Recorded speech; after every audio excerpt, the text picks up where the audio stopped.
Hey, how you doing? It's Mike with the BBQ Depot again.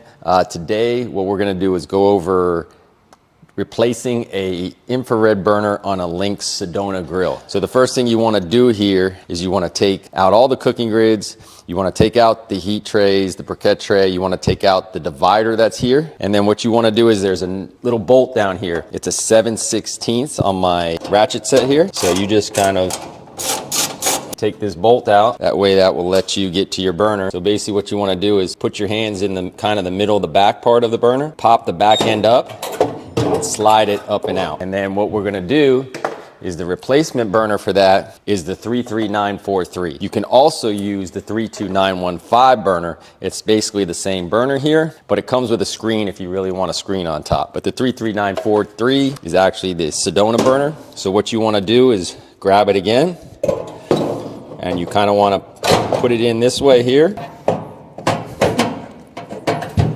You gotta wiggle it a little bit, find the spot here, push it down, and then what you want to do is you want to come in here with your bolt, put it in there, tighten it down with your ratchet.